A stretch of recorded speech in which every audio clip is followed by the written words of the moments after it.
वृंदावन की एक सत्य कथा। हरिराम बनारस में गुलाब की पत्तियों को पीसकर गुलकंद बनाने का काम करता था। बनारस में उसकी गुलकंद दूर दूर तक मशहूर थी। उसका एक बेटा और एक बेटी थी। बेटी का नाम सुकन्या था। बेटी गुलकंद बनाने में अपने पिता का पूरा साथ देती थी और इस काम में अपने पिता की तरह माहिर थी। सुकन्या के स्कूल में पढ़ाई के साथ साथ नृत्य कला, गायन कला और वाद्य कला का अभ्यास कराया जाता था। सुकन्या ने वाद्य कला में बांसुरी का चुनाव किया और उसमें वह पूरी तरह निपुण हो गई थी। स्कूल में जब भी कोई धार्मिक समारोह होता तो सुकन्या बांसुरी बजाकर सबका मन मोह लेती थी। हरिराम बनारस में तो गुलकंद का व्यापार करता ही था। वह हर शहर में जाकर गुलकंद बेचा करता था। इस काम में उसकी बेटी उसके साथ जाती थी क्योंकि उसका बेटा अभी छोटा था और उसका ज़्यादा रुझान पढ़ाई की तरफ था। लेकिन सुकन्या को अपने पिता का साथ देना बहुत अच्छा लगता था। ऐसे ही बाप बेटी हर शहर में जाकर गुलकंद बेचकर अच्छी कमाई कर लेते थे। एक बार वृंदावन में गुलकंद बेचने का उनको सौभाग्य प्राप्त हुआ। दोनों बाप बेटी वृंदावन में एक धर्मशाला में ठहरे। हरिराम का नियम था, जब भी वे दूसरे शहर में जाता तो सबसे पहले बनाई हुई गुलकंद को वह किसी मंदिर में भोग लगाता था। वृंदावन में आकर जब उसने गुलकंद बनाई तो उसने एक दोने में गुलकंद को रखा और अपनी बेटी के साथ राधा रमण जी के मंदिर के प्रांगण में गया और वहां जाकर गुलकंद से भरा हुआ दोना सुकन्या और उसके पिताजी ने राधा रमण जी के चरणों में रख दिया। मंदिर के पट अभी बंद थे। तभी सुकन्या, जो हर रोज अपनी बांसुरी का अभ्यास जरूर करती थी क्योंकि बांसुरी बजाए बगैर उसको चैन नहीं आता था, तो मंदिर के प्रांगण में बैठकर आज राधा रमण जी को अपनी बांसुरी वादन सुनाने लगी। बांसुरी की धुन छेड़ते ही मंदिर के प्रांगण में ऐसा माहौल बन गया कि हर कोई उसके बांसुरी की धुन को सुनकर मंत्रमुग्ध हो गया। जब मंदिर के पट खोले तो गोसाई जी ने हरिराम और सुकन्या के लाए हुए गुलकंद के दोने को राधा रमण जी के आगे रख दिया। गोसाई जी, जो कि राधा रमण जी के हर भाव से परिचित थे, उन्होंने आज देखा कि राधा रमण जी के मुख पर आज बहुत प्रसन्नता का भाव है। उनके मुख की मुस्कान बहुत ज़्यादा तीखी हो गई थी। उनके कटाक्ष नेत्र खुशी से और फैले हुए थे। गोसाई जी ये देखकर हैरान हो गए, आज राधा रमण जी इतने प्रसन्न क्यों हैं। तभी उनका ध्यान मंदिर के प्रांगण में बैठे सुकन्या पर पड़ा, जो कि बांसुरी बजाने में मग्न थी। तो गोसाई जी समझ गए कि राधा रमण जी बांसुरी की धुन सुनकर प्रसन्न हो रहे हैं। सुकन्या बांसुरी बजाने में इतनी मगन थी कि उसको पता ही नहीं चला कि कब मंदिर के पट खुल गए। लेकिन जब उसने अपनी बांसुरी धुन को विश्राम दिया और उसके नेत्र जब राधा रमण जी के साथ मिले तो राधा रमण जी के कटाक्ष नेत्र उसके हृदय को ऐसे बींध गए कि वह तो बस उनको देखते ही रह गई। तभी हरिराम ने सुकन्या को कहा, बेटा दर्शन हो गए हो तो चले। सुकन्या राधा रमण जी को निहारते हुए वापस धर्मशाला आ गई। अब तो हर रोज सुकन्या और उसके पिता गुलकंद बनाकर मंदिर लेकर जाते और सुकन्या बांसुरी की धुन छेड़ती और राधा रमण जी और सभी लोग उसकी बांसुरी की मधुर धुन सुनकर मंत्रमुग्ध हो जाते। ऐसा कितने दिन चलता रहा। हरिराम ने कहा कि बेटा, अब हमें आए हुए काफ़ी दिन हो गए हैं, अब हमें अपने नगर वापस चलना चाहिए। लेकिन ना जाने राधा रमण जी की कैसी इच्छा थी कि जब भी वो जाने का प्रोग्राम बनाते तो हर बार उनका जाना ना होता, वे फिर वहीं रह जाते। ऐसा करते करते उनको वृंदावन में रहते 2 महीने हो गए। सुकन्या को तो यहाँ से जाने का मन ही नहीं कर रहा था क्योंकि वह तो राधा रमण की दीवानी हो चुकी थी। और उधर राधा रमण जी, जो कि आज तक अपनी बांसुरी की धुन से सारे वृंदावन में रमण करते थे, अब तो सुकन्या की बांसुरी की धुन सुनकर मंत्रमुग्ध हो रहे थे।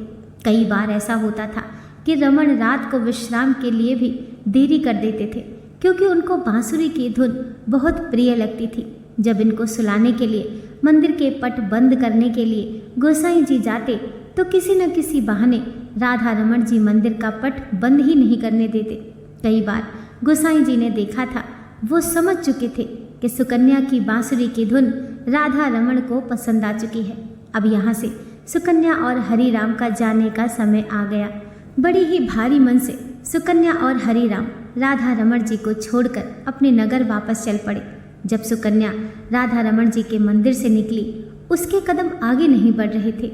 उसको ऐसे लग रहा था कि उसके पाँव में किसी ने बहुत भारी वजन के पत्थर रख दिए हों और वजन के कारण उससे चला नहीं जा रहा था।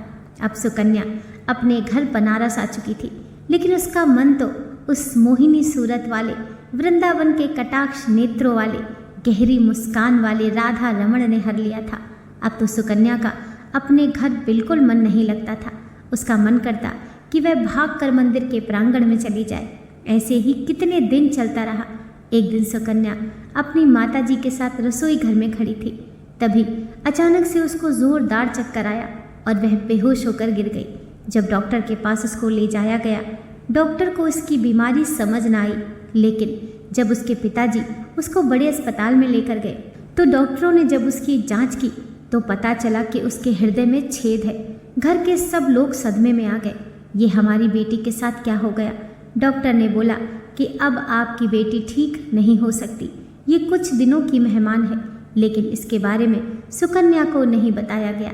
सब लोग उसको ऐसे दिखाते कि तुमको कोई मामूली सी बीमारी है और तुम्हें कुछ भी नहीं हुआ है। लेकिन सुकन्या को थोड़ा सा संदेह हो गया था, उसको कुछ न कुछ बड़ी बीमारी हो गई है। तभी एक दिन सब लोग बाहर गए हुए थे और उसने अलमारी में से डॉक्टर की दी गई रिपोर्ट देखी तो उसने देखा उसके हृदय में छेद है। लेकिन तभी उसको वहाँ उसके हृदय में एक आकृति दिखाई दी। जब उसने उसे देखा तो उसने देखा कि ये तो राधा रमण जी की आकृति है। सुकन्या ये देखकर हैरान हो गई। राधा रमण जी को मैं वहाँ नहीं छोड़कर आई, बल्कि वे तो मेरे साथ मेरे हृदय में निवास कर रहे हैं। जब सब लोग घर आए तो सुकन्या ने ऐलान कर दिया कि वह आज रात को राधा रमण जी के पास जाएगी। लेकिन उसके पिताजी ने कहा कि बेटा, तुम्हारी तबीयत ठीक नहीं है, तुम वहाँ नहीं जा सकती। लेकिन सुकन्या ने तो ठान लिया कि वह वृंदावन जरूर जाएगी। न जाने कब उसको मौत का बुलावा आ जाए। उसके पिताजी उसकी हट के आगे विवश हो गए और उसको लेकर वृंदावन के लिए चल पड़े। वृंदावन पहुंचकर वे दोनों सुबह सबसे पहले राधा रमण जी के मंदिर अपने हाथ से बने हुए गुलकंद को लेकर और बांसुरी लेकर मंदिर में प्रवेश करते हैं। मंदिर में आज एक अजीब तरह की खुशबू आ रही थी। सब गोसाई लोग हैरान हो गए कि आज ये मंदिर में कैसी खुशबू फैली हुई है। लेकिन जब उनका ध्यान सुकन्या की तरफ पड़ा तो सब गोसाई सुकन्या को देखकर बहुत प्रसन्न हो गए और कहने लगे, अरे बेटा, तुम कहाँ चली गई थी? जब से तू गई है हमारे तो राधा रमण जी की मुख की क्रांति ही फीकी पड़ गई है। लेकिन आज देखो उनकी मुस्कान कितनी गहरी है और आज तो तुम्हें देखकर उनकी दंतावली के भी दर्शन हो रहे हैं। अब जल्दी से तुम अपनी बांसुरी की धुन भी सुना दो ताकि और प्रसन्न हो जाएं। तुम नहीं जानती कि तुम्हारे हाथों से बनी हुई गुलकंद राधा रमण जी को बहुत प्रिय थी। जब भी तुम गुलकंद का भोग लगाती थी, हम अपने हाथों से इनके मुख पर लगी गुलकंद को साफ करते थे। हमने तुम्हें कभी नहीं बताया, ये तुम्हारी गुलकंद को रोज अरोगते थे। ये सुनकर सुकन्या का फीका पड़ा मुख अचानक से खिल उठा। लेकिन जब उनको गोसाई जी ने बोला कि आज तुम अपनी बांसुरी की धुन से राधा रमण जी को प्रसन्न कर दो, तभी वहाँ पर हरिराम ने आकर गोसाई जी को हाथ जोड़कर बड़ी विनम्रता से कहा कि मेरी बेटी अब बांसुरी नहीं बजा सकती क्योंकि उसके हृदय में छेद है।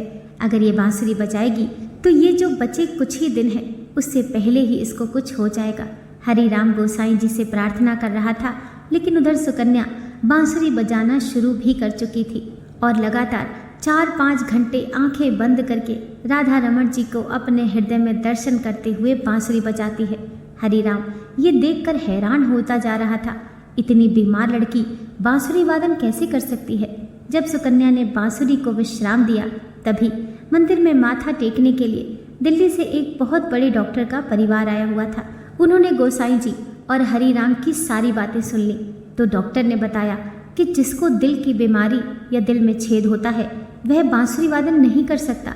आप लोगों को ज़रूर कोई गलतफहमी हुई है। लेकिन हरिराम ने सौगंध लेकर कहा कि नहीं, हम वहाँ पर सुकन्या का इलाज करवा रहे हैं और डॉक्टर ने बोला है ये कुछ दिनों की मेहमान है। तो मंदिर में आए हुए डॉक्टर ने दोबारा उसके दिल की जांच की तो उसने भी देखा कि सुकन्या के हृदय में तो छेद है, लेकिन वह छेद किसी चीज़ का उस पर आवरण है। लेकिन उसको कुछ समझ नहीं आ रहा था। किसी को ये नहीं पता था कि बीमार सुकन्या के दिल में हुए छेद को खुद राधा रमण जी ने वहाँ पर विराजमान होकर अपने आप से ढका हुआ था।